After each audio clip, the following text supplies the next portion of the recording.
Cameos. Oh, wow. Hello, Tokyo, good evening. Yes, we're here, finally. Thank you for coming, this is amazing. Do you know how long it took to find a place with a neon sign that looks just like me? We scoured the whole city, we found it, millennials. This is the one. Oh man, yeah, this is good. I spoke to my friend recently. He told me about doing like an hour of comedy. You're supposed to do a lot of crowd work, which is going to be hard. I know every single one of you. It's the worst crowd work ever. Like, what do you do for a living? Oh, we worked together for 6 years. Okay, got it. Where are you from? Oh, we grew up together? Right, yeah, great, thanks. I tell your whole life story for you. Oh, that's going to be good. My name is Alex Camp. That's my name, wonderful name. Alex is short for Alexander, which is from the Greek protector of men, which means I only fight girls. So gentlemen, hiya, ladies, hiya! I wish I had like a good opening joke about how I look. Like a lot of comedians have these jokes like, oh, you know, Danny DeVito and Whoopi Goldberg had a baby and this is me. I don't have anything like that.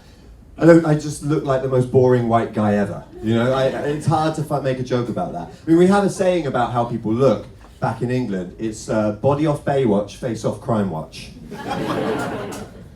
Even that's too exciting for me. I'd say I'm 100% neighborhood watch. Yeah? I'm everywhere, but nobody cares. I'm just a yellow sticker in a window, you know?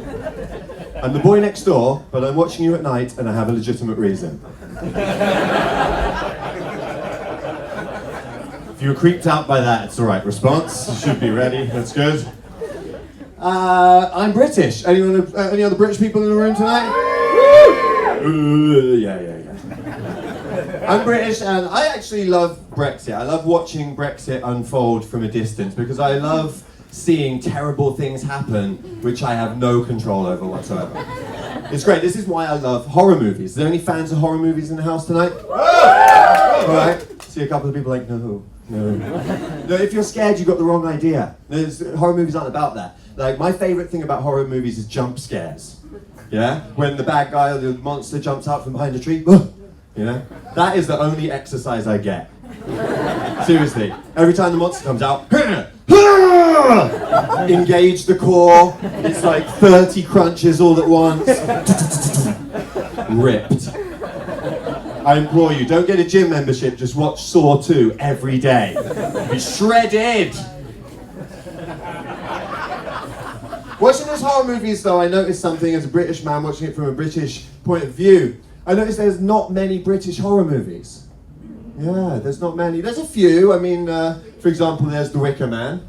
Yeah, trust a British horror film to be about arts and crafts, eh? Typical. Wicker. Basket weaving. But I mean, it's actually about human sacrifice. That's also very popular in Scotland. But there are not many British horror movies, and I think the reason is, I figured it out, it's because British people aren't scared by standard horror tropes. Yeah, no director can come up with anything as twisted and miserable as the inside of a British person's mind. I'll give you an example. Standard horror movie opening, right? You got an old dilapidated house, yeah? Grey skies, rains drizzling down, weird noises in the background. To Americans, that's scary. To British people, that's Sunday. You go inside the house, you look in there, the furniture's all drab and broken, wallpaper peeling off the walls, you know, same things showing on the every channel on the TV. Yeah, work tomorrow!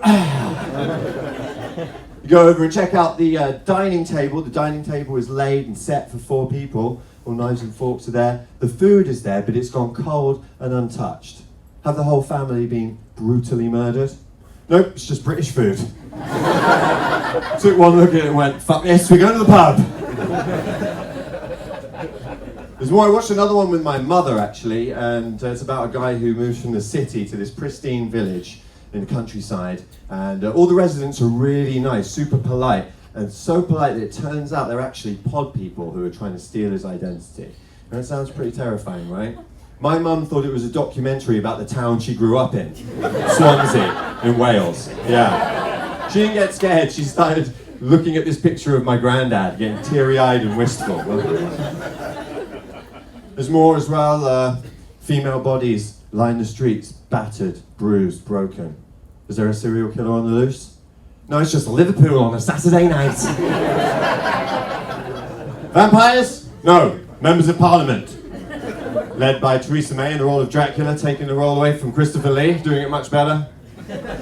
Zombie apocalypse? No, it's just a second EU referendum. They don't want to eat your brains, they just want to vote leave, you know? I came up with an idea for a horror film that might scare British people. Would you like to hear it? Yeah. Good, I was going to tell you anyway.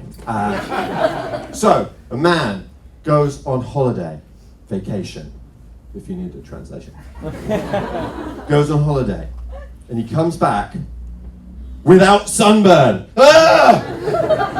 Then he starts to question whether he ever went to Spain at all. And then he goes mad and kills his entire family. You know the kind of story. Pretty great. Any teachers in the house tonight? Don't be so quick to respond. Not very proud of yourself. Well, that's because being a teacher in Tokyo is kind of a difficult thing, you know. It's not like a high-level job, you know. I mean, if you're talking to someone about, what do you do in Tokyo, being a teacher is like a game of rock, paper, scissors, except anyone else with any other job has, like, Janken point, nuclear missile. As a teacher, you have Janken point, limp bit of sushi. It doesn't work, like, you've got to be ashamed. But when you go against another teacher, then you have a chance, because there is a hierarchy in the English teaching world. You've got university at the top, and then you've got private international school. Then you've got like the ALT in the high school. Then you've got like the Eikaiwa conversation school, the Shames, the Gathers.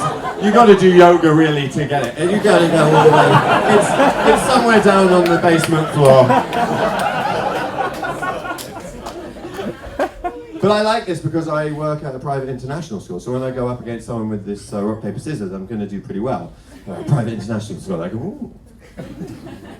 What I don't mention is that I work at a private international preschool.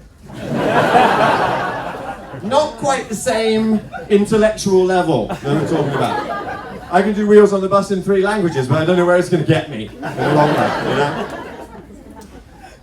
know? Being a teacher it's kind of got me into kids' music, though. Any other fans of kids' music? That's a surprisingly good response. That's the psychopath test, right there, done. You shouldn't be into kids' music. It's repetitive and it's simple and it's insane. But it just does kind of get into your mind, right? One of my favourites is one, it's popular in the UK, I don't know if you know it. It goes like this. How much is that doggy in the window? The one with the waggly tail. Very gentle woof stare. Give it a bit more oomph. I like the kind of hoo-hoo. Sort of how much is the doggy in the window? DMX remix. How much is the doggy in the window? That's why I like to rock my doggies. The Doggy in the Window is an interesting song because it's a children's song now, but when it came out in the early 50s, it was actually #1 in the Billboard charts. It was #1 in the UK and in Australia, all over the world. It sold 2 million copies. It was a huge song for adults in the early 50s. And that tells us a couple of things. First of all, the war was terrible. After the war, that was the kind of thing people were happy with. It's like, well, we've done rationing and H-bombs, that would take Doggy in the Window, no problem, thank you. Be grateful for it.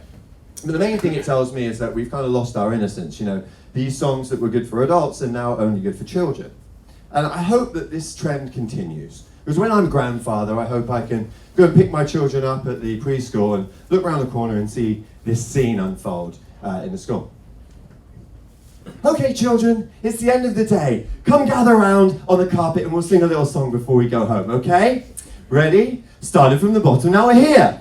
Started from the bottom, now the whole team's fucking here. Ass, titties, ass and titties. Ass, titties, titties, ass and titties.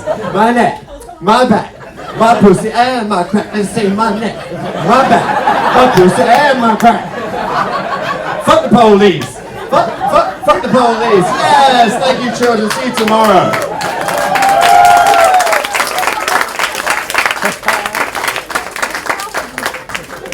You're lucky that bit used to be 27 minutes long. You could literally just keep going forever.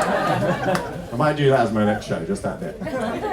So, I want to actually, obviously we've got me here in the background. I want to give it up for the venue tonight, the Millennials. What a wonderful place. Isn't it nice to have a non-smoking environment, guys? Give it up for that.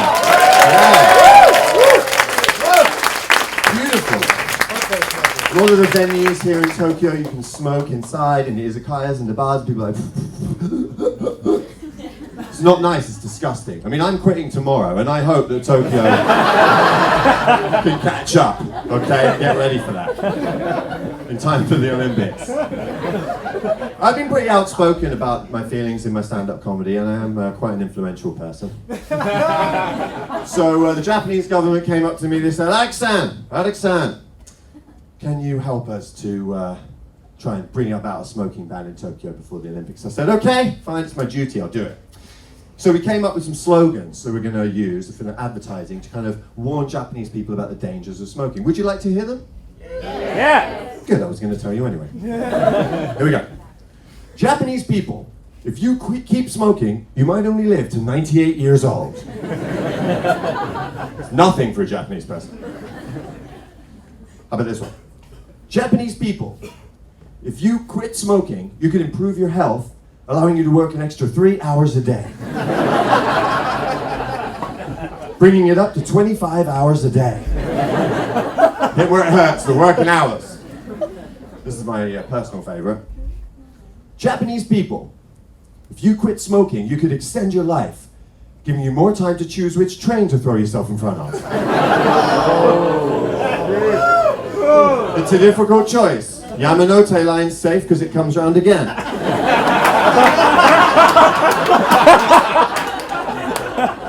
You could go Seibu Shinjuku line, no one's going to find you. A couple of shocked looking people over here. I'm sorry. Are you a survivor? Because you look great. Oh my goodness. No, I don't want to rag on Japan too much. I mean, I love Japan. I love dating here. Is anyone dating a Japanese woman or Japanese man? Is anyone dating a Japanese person? Any foreigners? Woo! Liars. There's some liars in the room.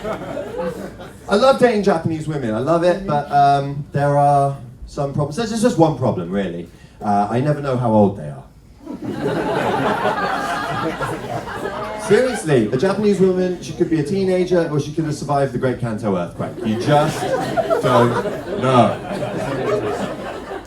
I went on a date with a Japanese woman a while ago, and halfway through I realized I didn't know how old she was. So I asked her, how old are you? She gave me the classic response, how old I am, do you think?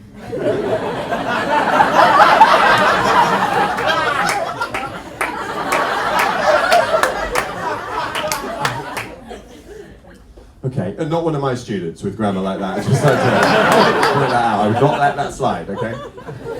Okay, fair enough. Are you, I'll play along. Are you 25? No, more up.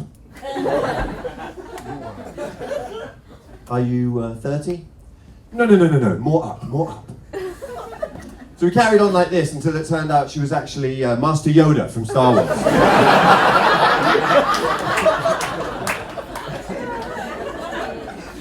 I should have known, really. She was all green and scaly and walked with a cane. At one point she tried to get me to raise an X-wing from a swamp using just my mind. And then she jumped on my back and went, do or do not, there is no try. Still fucked her though. Went back to the old Dagobah system, had me some Jedi mindsets. Very clean. Better before if we remember, baby, this is not a lie.